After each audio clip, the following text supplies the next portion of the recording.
So can you tell me a bit about your practice? Yeah, I think for me it's hard to define exactly what my practice is, although I know it's clear for me there is one. And it's clear, for example, that it's not defined by the medium I use. And I think perhaps the best way to put it would be that there are certain approaches that recur in the work and certain concerns, but also a certain set of questions that keep coming up and open up other questions. So I think this is perhaps the best way to, because it's very hard for me to pinpoint exactly what it is that would define a practice otherwise. Could you tell me a bit about some of the ways that you work, like the different materials that you work in, or have worked in? So the mediums actually change from project to project, and this has been something I think since I probably started working in art. It has been quite easy for me to move between a medium and another. And the way I like to think of it is that each project calls for its own medium, and it kind of determines the forms that will be used through the process and through the concerns. It kind of, I guess the medium becomes the kind of, I never start thinking I'm going to make a video, I'm going to make a sculpture, I'm going to make a photograph. I always start with you know, a certain question or like something I'm really interested in, and think about how best to formulate it and what forms might be suitable for this project. Can you talk a little bit about the book and just, how maybe you characterize the content of it, or how you kind of set about composing these 33 vignettes? So actually the way the installation is set up has to do very much with the process that was involved in the construction of this whole project. So the way it started, I think it was in the spring of 2009 when I started writing these narratives, and I remember very well, like, I decided I was going to write a book of fiction. And it was clear for me that it was not, for example, an artist book, but actually a book of fiction that I would like to present within an art context, but nonetheless a book of fiction. Like. You know, because I haven't done this before, and I think I was a bit self-conscious about the process of constructing these narratives and how I was going about it. And I was particularly sensitive to a certain aspect of writing, which is, you know, as you're going about constructing these narratives, you start to have these really kind of very clear and very vivid images of certain events and certain situations. You start, you know, as you're going about constructing a narrative, you start to see an image of people that you know or have met. You start to think of these places that you lived in or have visited, situations you've been in or witnessed, and they're very clear images and very vivid. And these were, as I was writing the text, they were kind of occurring, and it was clear to me that they were somehow either a backdrop to these texts, they're either evoked by them, or they're actually the very material that allowed the text to exist and the narratives to be formulated, and became really interested in, or at least I became very conscious of this process. Having said that, actually, looking at the text itself, I think it became clear to me that these really very vivid and very clear images that were occurring in my mind were not reflecting in the text, were actually absent from it. And if I was to describe the text, I would have to say it's a text that is mostly generally lacking in detail. There are very few adjectives. Physical descriptions of places and characters are very, very minimal. Almost no names. There are only 2 names in the entire book, 33 stories, and you have only 2 names. So I became kind of interested in this. Like, there you have, you know, these really very vivid images that seem to correspond to extremely specific, extremely unique, extremely particular you know, people, events, and places, and you have this text which is written mostly in general terms. So, yeah, it's kind of lengthy. It's a very lengthy description of the process. Yeah, so, you know, having thought about this, one way, I became kind of interested in this kind of gap between the text and this material that was either evoked by it or actually inspiring it. And one way I thought about was to go back to the text and kind of supply this, what I thought of now as these lacking details of this missing information, like expand the physical characteristics of the places and the characters, or you know, give them names and so on and so forth. But I didn't really feel that that was the correct way to go about it. I actually was pretty happy with the way the text functioned, and I thought it functioned fine. And I also didn't think that this would be the correct way to actually evoke and represent the specificity and particularity of these, you know, characters, places, and situations that I was thinking about.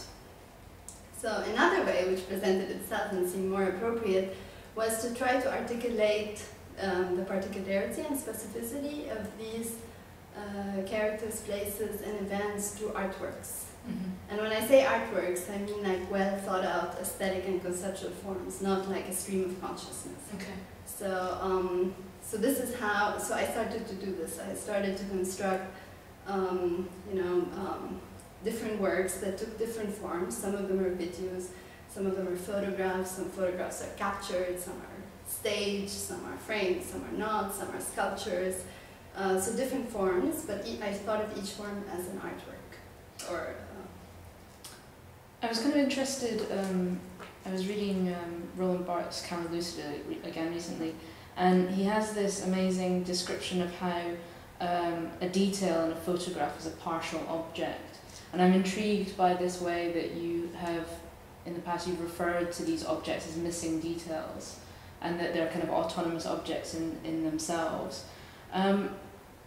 Is the material, would you describe your attention to the materials of the objects as a kind of language in themselves? You talk about the fact that they're kind of conceptually well thought through, much in the same way as, you know, that writing is. Do you think that there's correlation there?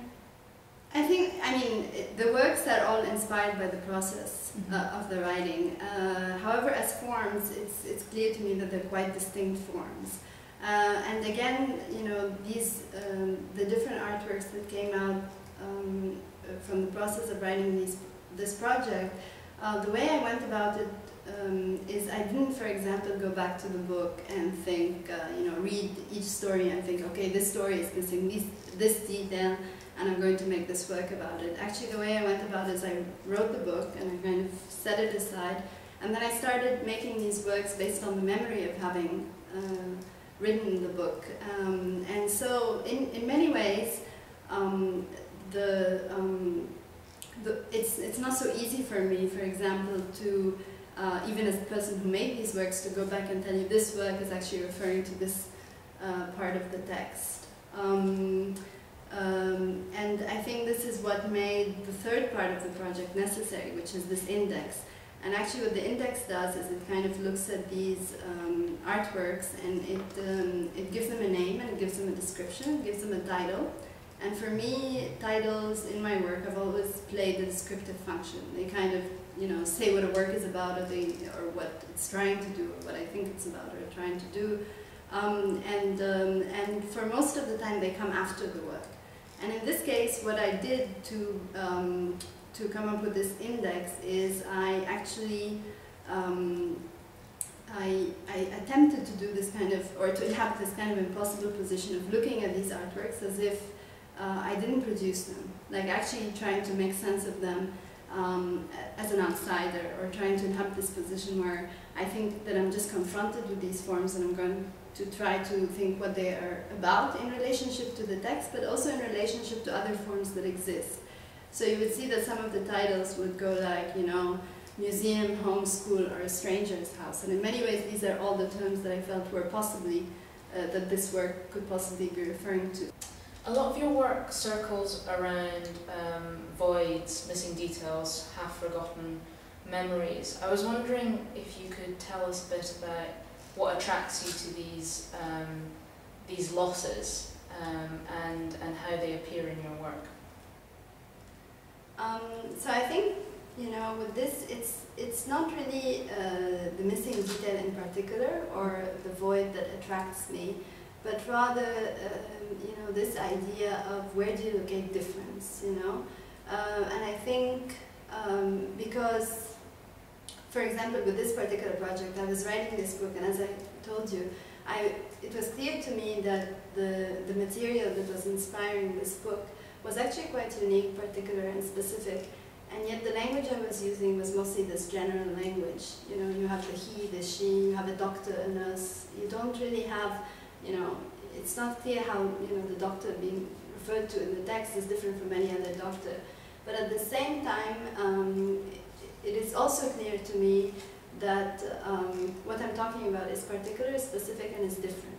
So I don't really proceed from an idea that, you know, all doctors are the same, or all schools are the same. And even if I refer to something as just a school, or just, you know, a city, or just a town, I think the reason, so the way, the reason memory has become kind of an interesting subject for me is not really because of my interest in memory particularly, but rather because memory seemed to offer the only way, or at least one way that I could think of, in which I'm able to try to locate this difference and the specificity of something. Because, you know, if I'm talking about something that is unique and that is specific, and yet at the same time I'm having a difficult time using a specific language, but I know that, for example, in my mind, I know it's different. So this in my mind becomes a place where I go to try to locate this difference, and that's why memory and personal associations have become of interest to me recently. However, at the same time, I understand that there is a danger when you follow this approach, and or at least a danger in terms of the intentions with which I produce the work, because these works for me are really a form of communication and not just a form of expression. So it is important for me that they speak. And I think for all these forms that I create, I kind of yearn for them to be accountable. That is, not just, because, you know, when you rely on memory or personal associations, when you go to this very internal subjective space, you can do anything, right? I can make any form, and I tell you this reminds me of this part of the book. And I'm not really interested in this. I would like the forms to be more responsible. And I think that's why I try to do this, you know, with these projects I try to do this other part, where I kind of look at these forms and really try to approach them as a stranger and to make sense of them, just as forms that relate to other existing languages.